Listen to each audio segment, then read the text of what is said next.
This news is brought to you by Prashant hotel, Mele Bazar, Cherupuzha. അനുദിനം വികസനത്തിന്റെ പാതയിൽ ജൈത്രയാത്ര തുടരുന്ന ചെറുപുഴ പഞ്ചായത്തിന്റെ അധ്യക്ഷ സ്ഥാനം അലങ്കരിക്കുന്നതിന് 19-ാം വാർഡിൽ നിന്നും പ്രശംസയാർന്ന വിജയം കൈവരിച്ച ലൈസമ്മ പനക്കലിനെ തിരഞ്ഞെടുത്തു. ഭരണത്തിന്റെ സ്വൈര്യതയാർന്ന കാര്യനിർവഹണത്തിന് പ്രസിഡന്റിന്റെ സഹയാത്രികനായി സതീശൻ കാർത്തികപ്പള്ളിയെയും തിരഞ്ഞെടുത്തു. തദ്ദേശ സ്വയംഭരണ സ്ഥാപനങ്ങളിലേക്കുള്ള തെരഞ്ഞെടുപ്പിൽ ഐക്യജനാധിപത്യ മുന്നണിയെ ഏറ്റവും വലിയ ഭൂരിപക്ഷത്തോടുകൂടി പഞ്ചായത്ത് ഭരണമേൽപ്പിച്ച ചെറുപുഴ പഞ്ചായത്തിലെ മുഴുവൻ ജനാധിപത്യ വിശ്വാസികൾക്കും ആദ്യം തന്നെ നന്ദി രേഖപ്പെടുത്തട്ടെ. ചെറുപുഴ പഞ്ചായത്തിൻ്റെ ഭരണം കഴിഞ്ഞ ഏതാനും ദിവസങ്ങളായി അനാവശ്യമായ പാർട്ടിയുമായി ബന്ധമില്ലാത്ത ഒരുപാട് ചർച്ചകൾ കേൾക്കുകയും കാണുകയും ഒക്കെ ചെയ്തു. യഥാർത്ഥത്തിൽ കോൺഗ്രസ് പാർട്ടി കേരളത്തിൽ ആകമാനം പ്രസിഡന്റിനെയും വൈസ് പ്രസിഡന്റിനെയും ഒക്കെ തീരുമാനിക്കാൻ കൃത്യമായ മാനദണ്ഡങ്ങൾ പുറപ്പെടുവിച്ചിരുന്നു എന്നുള്ളതാണ് യാഥാർത്ഥ്യം. അതിൻ്റെ അടിസ്ഥാനത്തിൽ പാർലമെന്ററി പാർട്ടി യോഗം കൂടുക എന്നുള്ളതാണ് ആദ്യത്തെ നടപടിക്രമം. ആ നടപടിക്രമം ഇന്നലെ ക്രിസ്തുമസ് ആയതുകൊണ്ട് ഇന്നേക്ക് മാറ്റിവെച്ചു. ഇന്ന് ഈ പഞ്ചായത്തിലെ തെരഞ്ഞെടുക്കപ്പെട്ട UDF-ന്റെ അംഗങ്ങളെ വിളിച്ചു ചേർത്ത പാർലമെന്ററി പാർട്ടി യോഗം ഇന്നിവിടെ അവസാനിച്ചു. അതിനകത്ത് നിങ്ങളുടെ എല്ലാം അനാവശ്യമായ ആശങ്കകൾ തള്ളിക്കൊണ്ട് ചെറുപുഴ പഞ്ചായത്തിലെ കോൺഗ്രസ് പാർട്ടി ഏകകണ്ഠമായി പഞ്ചായത്ത് പ്രസിഡന്റ് സ്ഥാനത്തേക്ക് ലൈസമ്മ പനക്കലിൻ്റെ പേരും പഞ്ചായത്ത് വൈസ് പ്രസിഡന്റ് സ്ഥാനത്തേക്ക് സതീശൻ കാർത്തികപ്പള്ളിയുടെ പേരും പ്രഖ്യാപിച്ചു. അത് പൊതുജന സമക്ഷം ഞാനിവിടെ പ്രഖ്യാപിക്കുകയാണ്.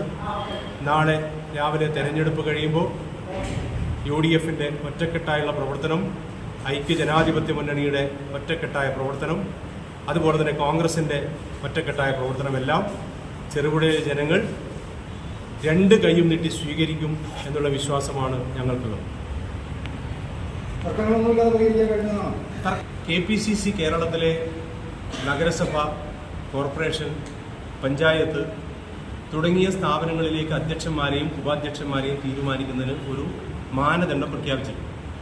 ആ മാനദണ്ഡം എന്ന് പറയുന്നത് പാർലമെന്ററി പാർട്ടി യോഗം കൂടി, അറിയാലോ കേരളത്തിൽ കോൺഗ്രസ് പാർട്ടി മുഖ്യമന്ത്രിയെ തീരുമാനിക്കുന്ന ആദ്യം പ്രഖ്യാപിച്ചുകൊണ്ടല്ല.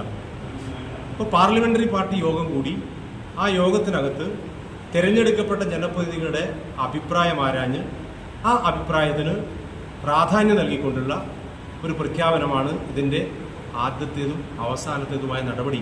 ആ നടപടി ഇന്നാണ് തീരുമാനിച്ചത്. ഇന്ന് അതിൻ്റെ പ്രഖ്യാപനം നടന്നു. കത്തിനെ കുറിച്ച് DCCക്ക് ഒരു കാര്യം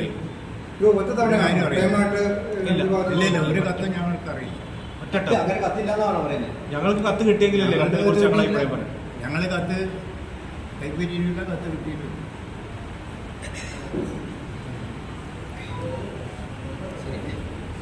മലയോര മേഖലയുടെ സ്ഥിരാകേന്ദ്രമായ ചെറുപുഴയിൽ സ്വാദേറും ഇഷ്ടഭക്ഷണ വിഭവങ്ങളുടെ മേള സമ്മിശ്ര രുചിക്കൂട്ടിൽ 6 പതിറ്റാണ്ടിലേറെ കാലമായി കുടുംബഹൃദയങ്ങൾ കീഴടക്കിയ മഹനീയ നാമം പ്രശാന്ത് ഹോട്ടൽ, മേലെ ബസാർ, ചെറുപുഴ.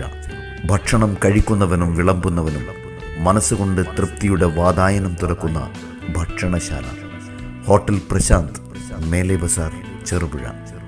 നാടൻ രുചിയുടെ തനിവ് നഷ്ടപ്പെടാതെ കൊതിയൂറും വിഭവങ്ങളും ഇന്നിൻ്റെ വർത്തമാന കാലഘട്ടത്തിന് അനുയോജ്യമായ ഫാസ്റ്റ് ഫുഡ് ഐറ്റംസുകളും മനം നിറയെ ആവോളം ആസ്വദിക്കുവാൻ ഹോട്ടൽ പ്രശാന്ത്, മേലെ ബസാർ, ചെറുപുഴ. ഫാമിലി സൗകര്യം കൂടാതെ വിവാഹം, മറ്റു വിശേഷങ്ങൾ എന്നിവ ആഘോഷിക്കുവാൻ വിശാലമായ ഓഡിറ്റോറിയം. ഇത് ചെറുപുഴയിൽ പ്രശാന്ത് ഹോട്ടലിൻ്റെ മാത്രം പ്രത്യേകത. Prashant hotel, Mele Bazar, Cherupuzha. Phone 9447 300 157. Prashant hotel, Mele Bazar, Cherupuzha.